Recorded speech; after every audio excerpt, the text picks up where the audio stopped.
All right, welcome everyone to Answers from Within.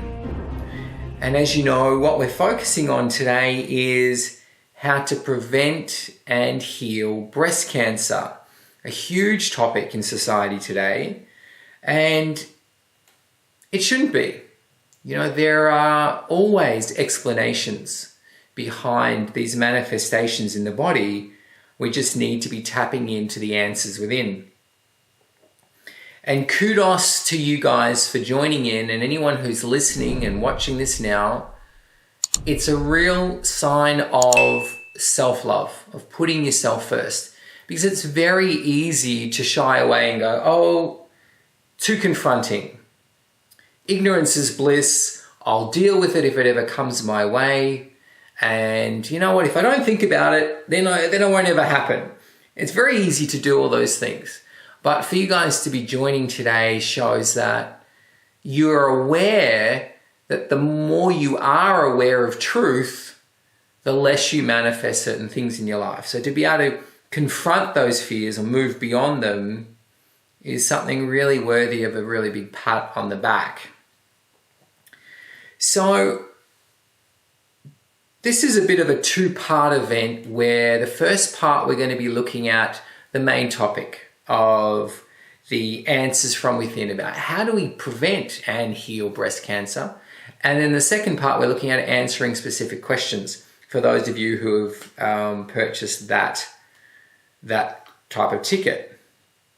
So these answers that we're going to be looking at, as I say, are answers from within. And what I mean by this is from a universal intelligence.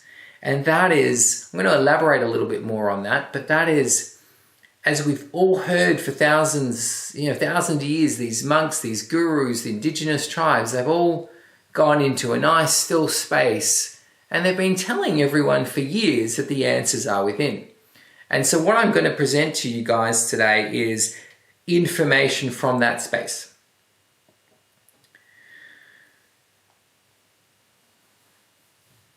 So let me go on before we go into much more detail that, clearly this isn't for everyone.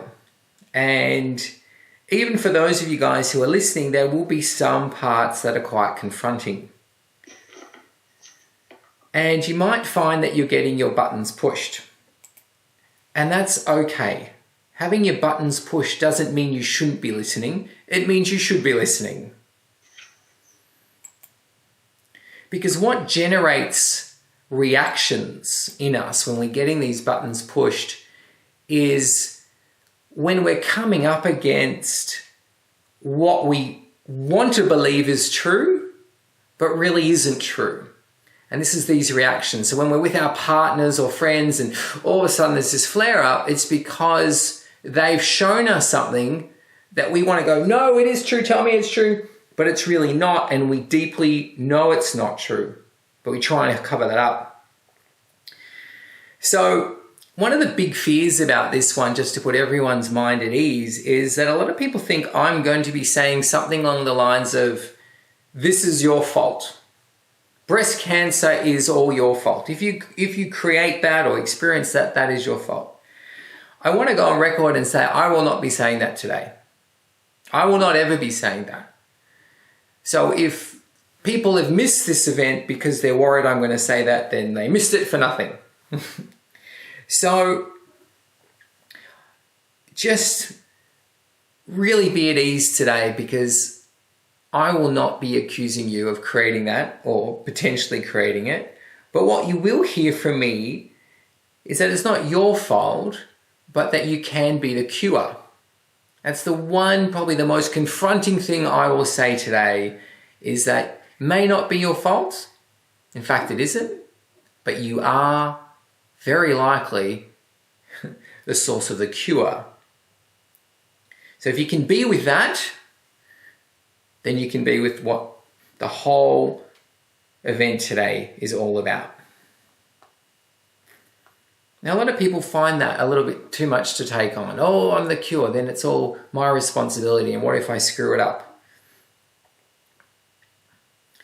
And that's an unfounded fear. Because the truth is, your body wants to help you heal, and you'll get the support you need to heal it.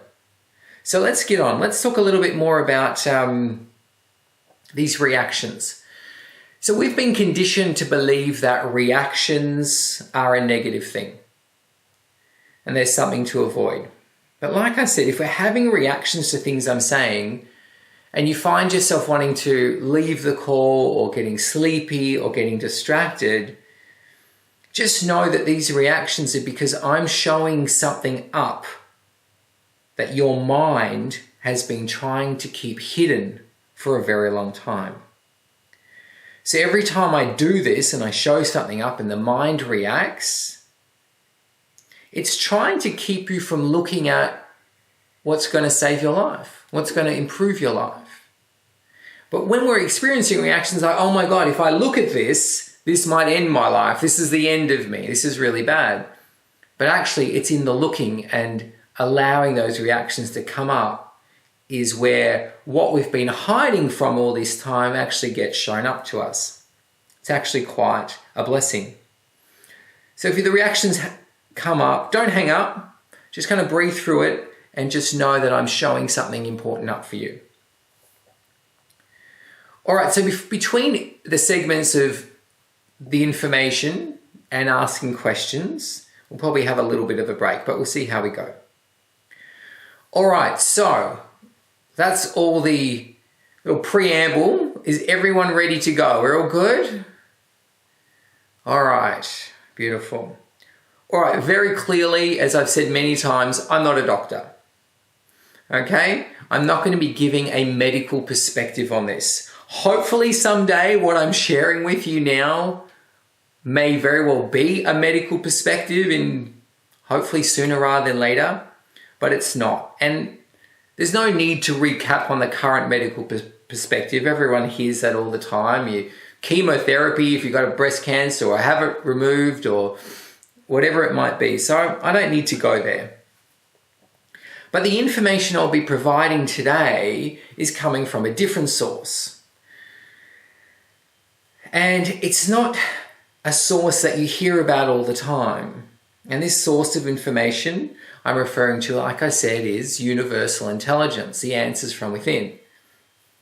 And what this means is, just to give a bit of an overview, is I guess my life's journey has been about going beyond what the mind says, what the mind knows, what humanity knows, beyond that trap and into a space of stillness that we all have, where there is clarity and there is wisdom.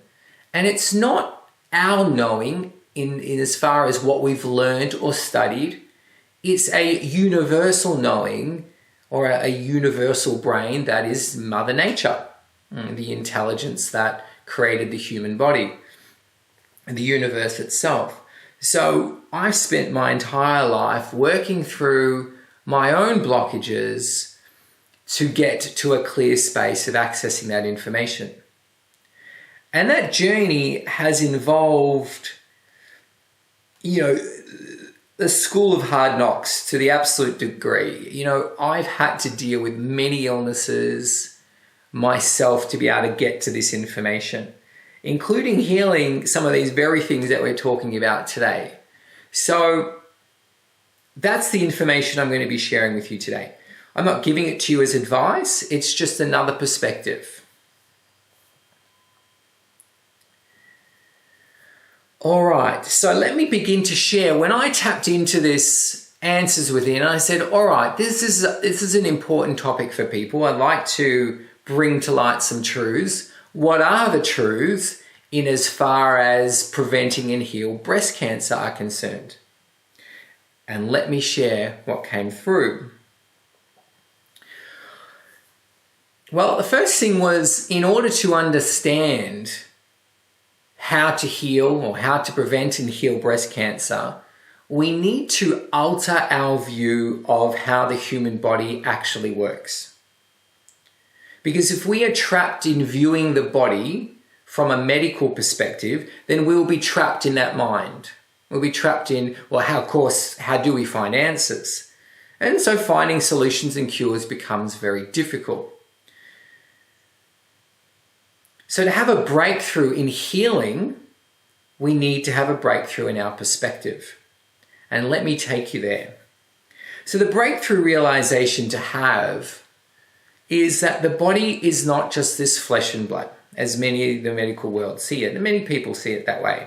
And just to carry us around, the heart beats, blood pumps through it. There's nothing really more to it than keeping itself alive.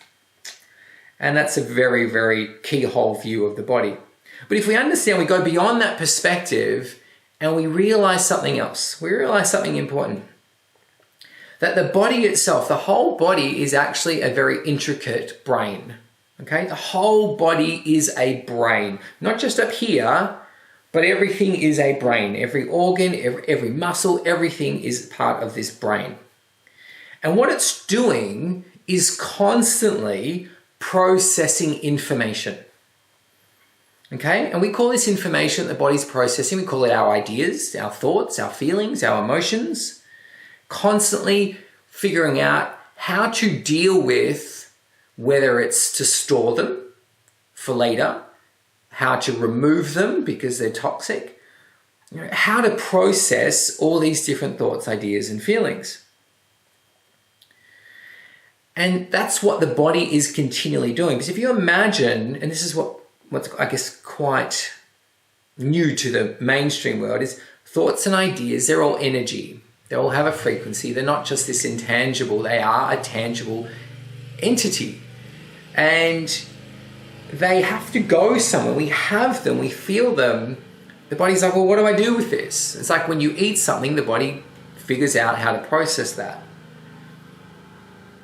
So if you understand, we go a bit deeper and elaborate, we have these ideas about what your life should look like.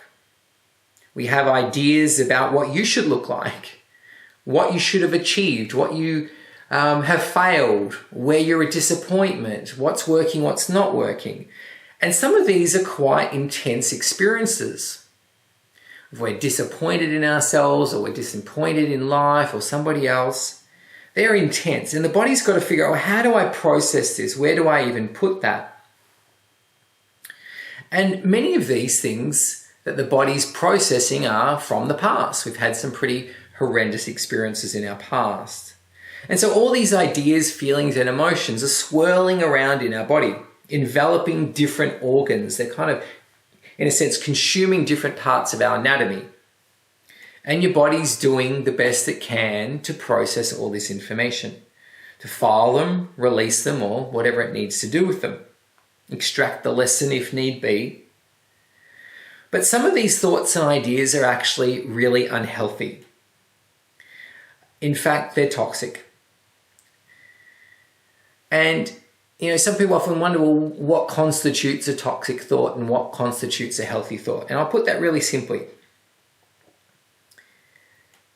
If the idea or thought is in your highest good, it's good for you. Okay? Meaning, if it's your truth, for example, ideas of self-love, self-respect, putting yourself first, honoring your truth, loving yourself, they're all high-frequency ideas. They're good ideas. They're good for your body. They're sustaining. But then there is a different frequency of ideas, the opposite frequency. Ideas of self-hate, of disrespecting yourself, of not putting yourself first, like putting yourself last, not looking after yourself, believing everyone knows more than you do and trusting in everyone else over your own feelings. All these kinds of ideas that you end up coming last in life and you're not worthy or deserving of a good life, they're very negative, very destructive. And the key delineation is that they're not the truth. So there are ideas that are the truth, that are good for your body, and there's ideas that are not the truth, and they're very, very harmful for your body. So we all know that ideas affect our body. We have thoughts and we know how they affect us. If we have the slightest thought, like, oh my God, I've lost my keys, we know what we feel. Oh, stress. We know how that impacts the body. Maybe that thought you have, I've lost my wallet. You know what that feels like in your body, right? So, but the thoughts that I'm talking about here aren't just quick and fleeting like that, even though that impacts. Some of these thoughts we've had since we were teenagers. Some of these thoughts we've had since we were in the womb. So many of these thoughts that we've been having that are not our truth have been in our body, circulating in our body for 30 years or 40 years. It's a very long time. Imagine holding that feeling, oh my God, I've lost my wallet for a whole day, for a week, for a month, for a year. Imagine holding that and what that would do to you. Well, some of these thoughts are far worse than, oh my God, I've lost my wallet. And they're just sitting in the body. And every one of these thoughts is like a seed. You know, they're going to grow something in the body. They're either going to grow great things in your life, or they're going to grow negative things like illness, disease, bad habits, a short life, or even addictions. So different ideas grow different outcomes. But all seeds have an outcome. Which brings us to a very important realization.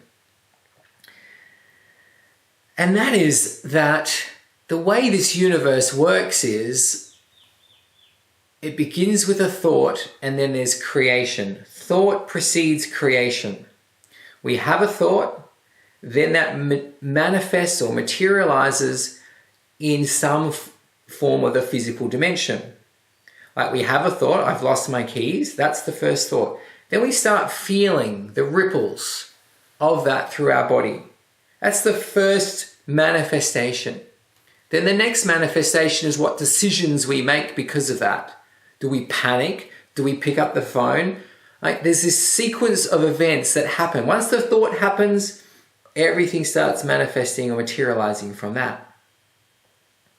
So what that means is that we are this reflection of the mind. The physical body is mirroring the mind. We have an idea, it manifests in some physical capacity through the body. We all know that. You have a sexual thought, you know exactly how that manifests in your own body. Every part of the body is thought reactive or thought responsive. So this is liberating because breast cancer is no exception.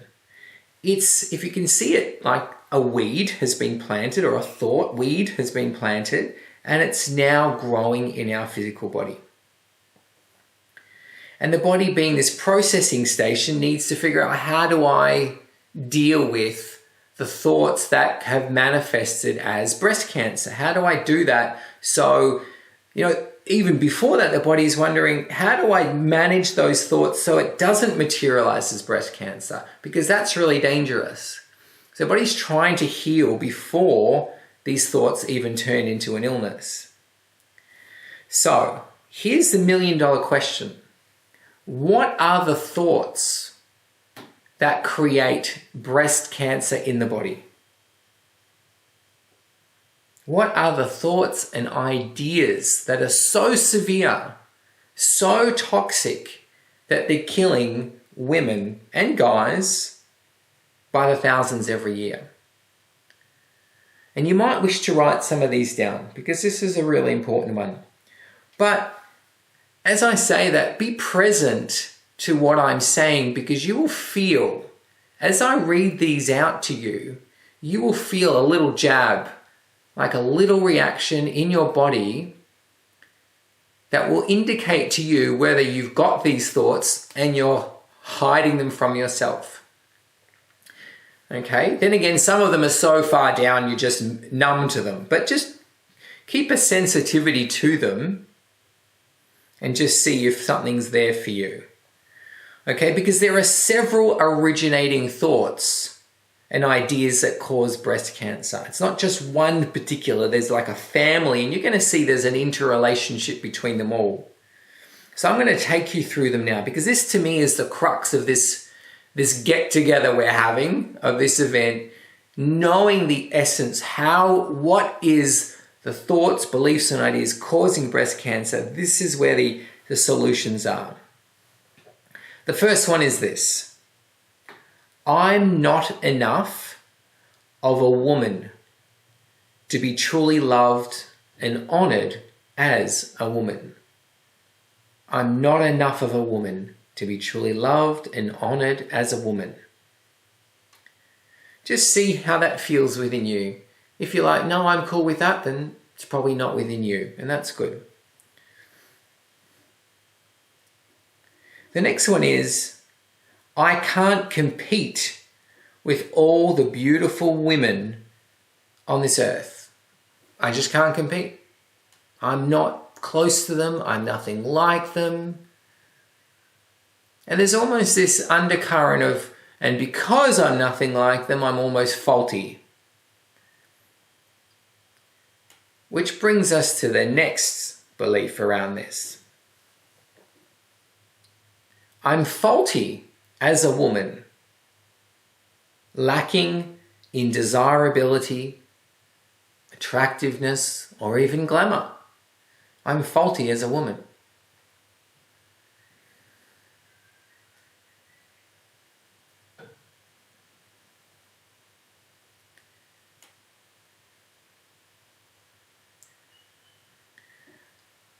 I have been broken by my children. I'm now a broken woman. And I blame my children. Damn my children.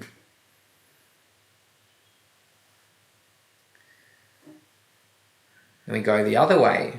I have failed my children as a mother and leader. I have failed my children as a mother and leader.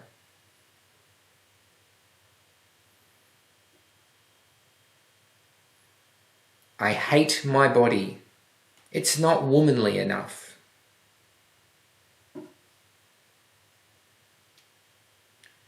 I hate that I have failed to love myself as the woman I am.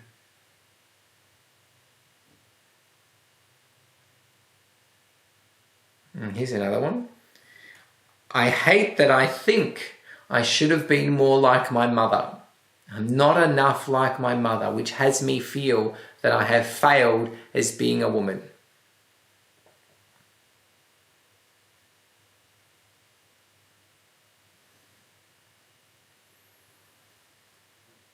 So these belief systems are sitting the subconscious level, eating away at the body.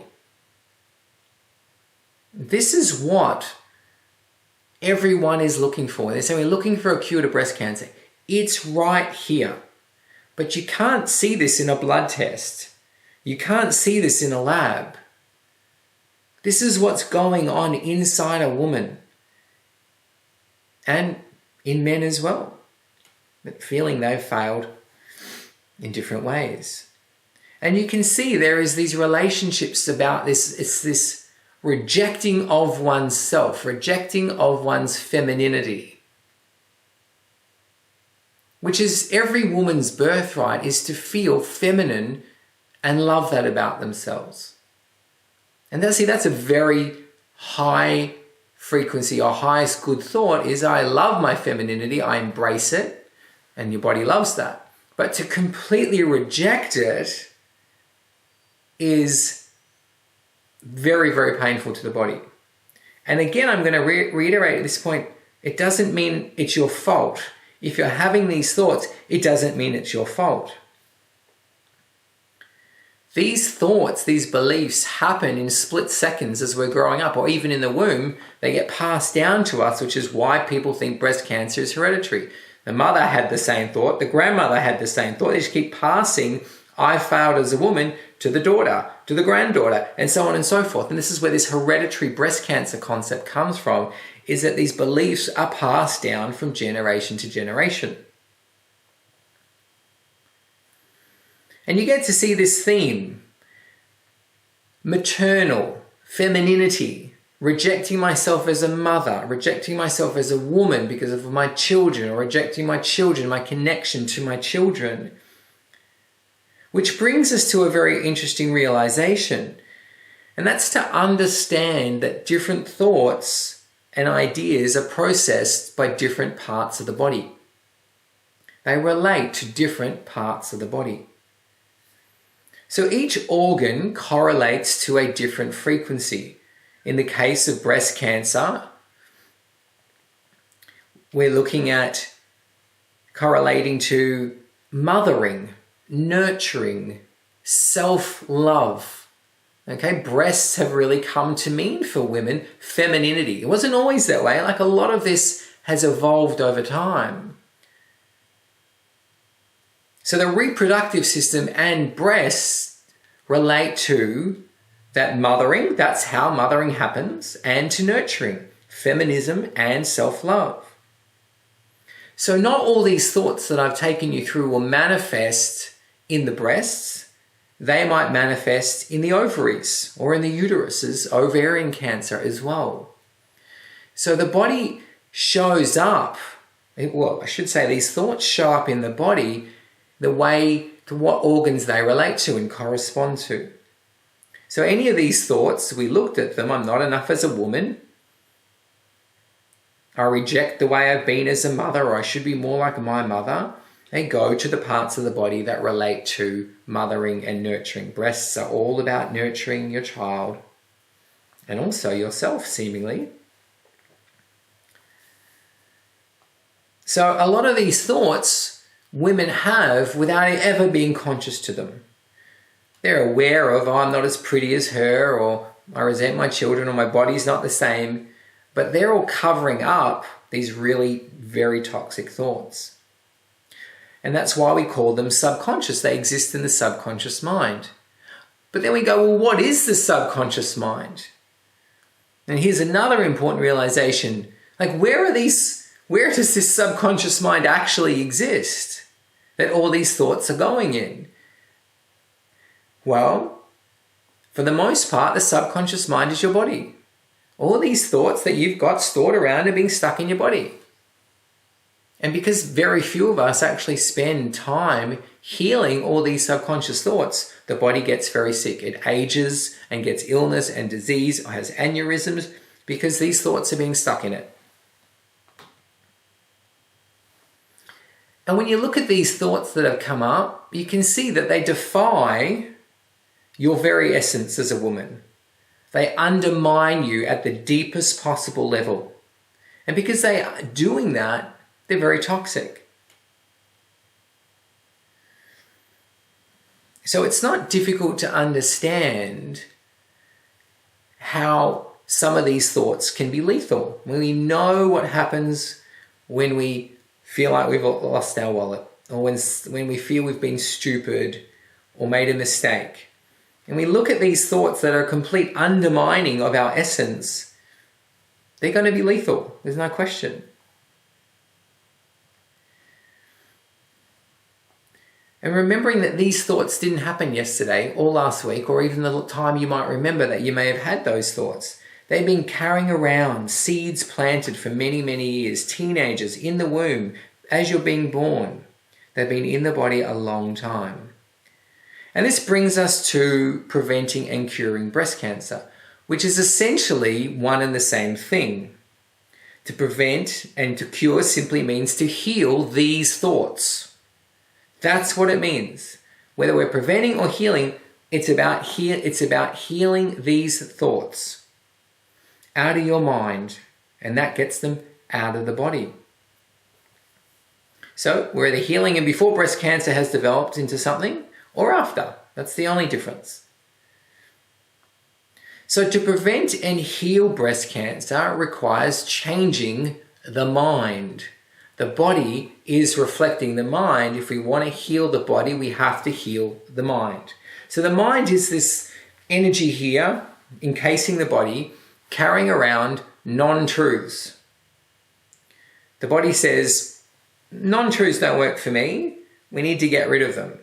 Either if we're aware of that, we can go deeper and look at the truth, and that will heal it. If we're not aware, we just keep plodding on with life, hoping for the best, and the body's just suffering in the meantime.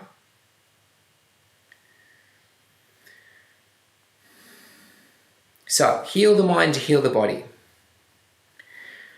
So, I want to reiterate, even though these are our beliefs that we're carrying around, it's not our fault. They happened so quickly when we were growing up, when we were around a mum and dad. So you don't blame yourself for having these belief systems. In fact, it's part of the reason life on earth is happening.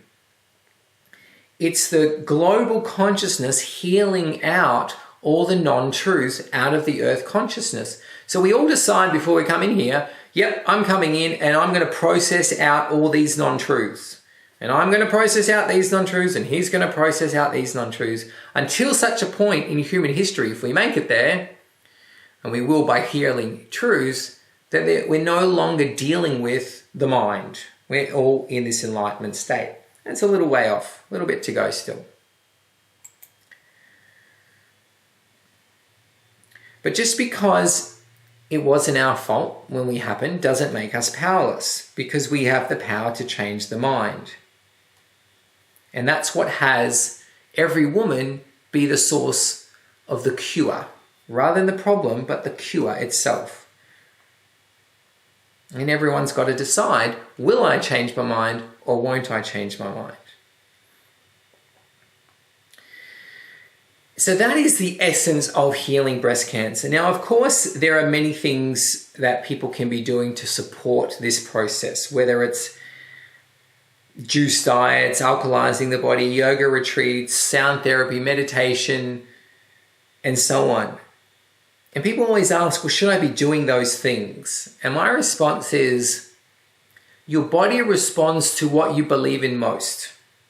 So if you believe that a juice diet is what's going to heal you, then go with that. Belief is what heals. The more you believe in something, the more you'll heal. The less you believe you'll heal, the less you will heal. So in terms of extra things to do what you believe in most. And there's certain people that so wholeheartedly believe that chemotherapy is going to help them that it actually does help them because they have a belief there. But if you don't need to put your body through that, then that would be great. Your body will say thank you. So let's break down the healing process, the healing and prevention process into 5 basic steps, okay? So I've already, I guess, outlined that it's about changing the mind, but there's a little bit more to it than that. So I just want to break it down and make it simple for everyone, or simpler. Number 1, very important. Do not see your body as the enemy, attempting to kill you or punish you, or you being unlucky. But rather, see the body as your loyal friend, saying, help me. Help me to heal these untrue thoughts. And in a sense, and this is going to sound really, hard to hear, but breast cancer is the body's way of gifting you life. It's saying, here is something you believe to be true that isn't. I'm showing this up for you so you can heal it and live a much longer, healthier life. So it's not this is the crazy thing you hear in media. They're up against the fight against breast cancer. It's like, it's not a fight. It's not meant to be a fight. It's meant to be an introspective journey to go, what do I believe about myself that isn't the truth? And look at that. You start going in there, this is a fight, you're unlikely to win. You're fighting against your own body, which you're meant to be working in collaboration with your body. You're not fighting against the cancer. The cancer can easily subside when you just take all those non-truths away. That's the first thing. See your body as part of this collaboration of showing you something that's holding your life back. Number 2 is to realize right from the beginning, there is nothing to fear. Because when we hear these thoughts, I'm not enough of a woman, I've screwed up my parenting, I should be more like my mother, or I failed at this and I'm faulty at that, our immediate reaction is, oh my God, they're true. That is how I feel. And it feels like they're real, that they're truth. And this is where the fear comes up. Oh my God, if I look at this, if I embark on this healing journey, I'm going to see that this is true. That's what I'm going to have to face. But, but even though we think they are truth, they are not. Even though we have plenty of evidence to say, yes, I don't look like a supermodel, or I don't look like this person, or I don't look like that person, or my husband left me, or blah, blah, blah, whatever the evidence might be, they're not the truth. And I tell you how I know none of them are the truth. And more to the point, I'll tell you how you can know none of them are the truth. Because things that are the truth don't hurt the body. Only non-truth hurts the body. The body is a vessel of truth. It came from a space of truth. It exists in truth. So if any of those thoughts were true, your body wouldn't even flinch. It'd be, yeah, that's true. That's not a problem. But it's hurting the body because they are a non-truth. So rest assured, none of these beliefs and ideas that you've been believing are true. They're all false. And what's more, they're not even your ideas.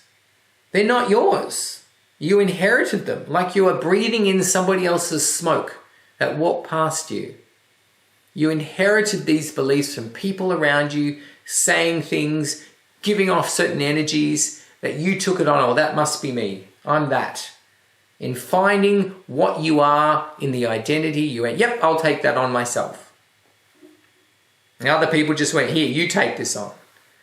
So they were never actually your thoughts to begin with. And that's a very important realization to have. So, number one, collaborate with your body. It's doing you a favor. Number two, remember none of these are the truth, so there's nothing to fear. You don't need to fear that you're going to realize that you aren't what you're meant to be. You can realize that you're going to get to see who you truly are, which is really going to blow you away. Number three, the next step to both prevention and healing is to have you become open to deeper truths. And that's what your body's saying. Every single person I watch this, every single human being, and they don't know this, most people don't know this, we're going through life and life is showing us new truths to look at. And some of us are going, all right, I'll look at this, and we move through it. But most of us are just going, no, I just need to compensate for that horrible feeling. I'll take drugs, I'll have alcohol, I'll do affairs, I'll work harder, I'll try and earn more money. I'll buy bigger things, buy more things. People are trying to compensate for those feelings of needing to look at deeper truths and evolve rather than looking at the truths. And I'm noticing as people get into their 40s, it's really prevalent. Like the body said, that's it. You cannot go on without looking at this stuff. And this is why people in their 40s really seem to be going through the aches, pains, and things that are even worse. Life is this unfolding of truth, and the more open we are to that, the more we are riding, moving with it. It wants us to evolve.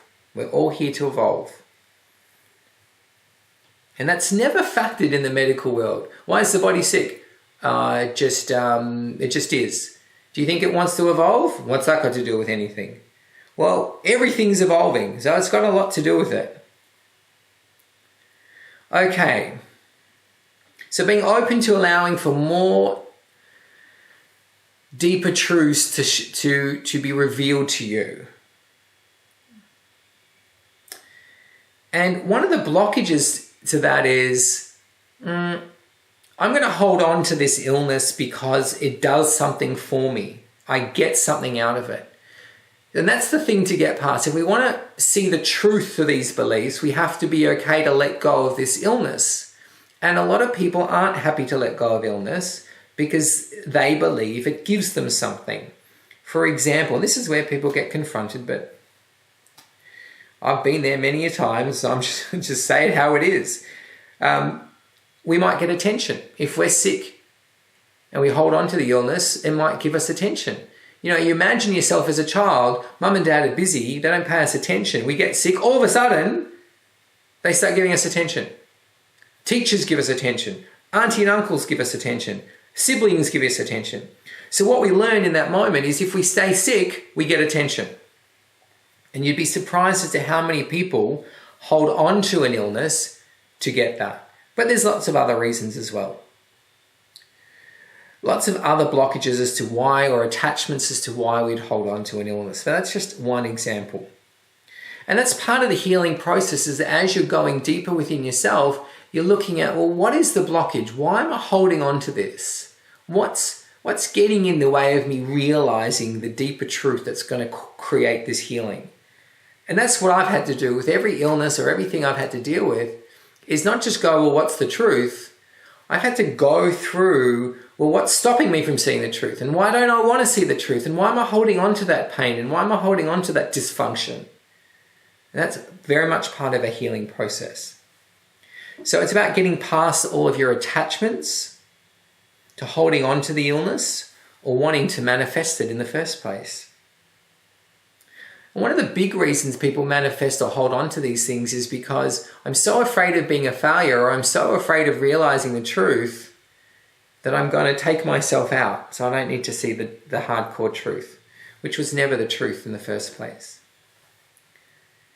All right, next thing, once you've gotten past your attachments to the illness itself, you need to release your attachments to these nasty, untrue ideas that we've been carrying around. And many of us have come to rely on these beliefs, I'm not enough or I'm faulty. It's just part of our identity. We see it as so intrinsically who we are that we're almost afraid to let them go. It's like, who am I if I release this identity? Who am I if I release this concept? Does that invalidate my whole life up until this point? Does that mean I could have lived a much better life all these years? Well, I don't want to go there, so I'm going to hold on to it. And these are some of the attachments there. We get very afraid to see ourselves in a different light. And this is what stops people from healing.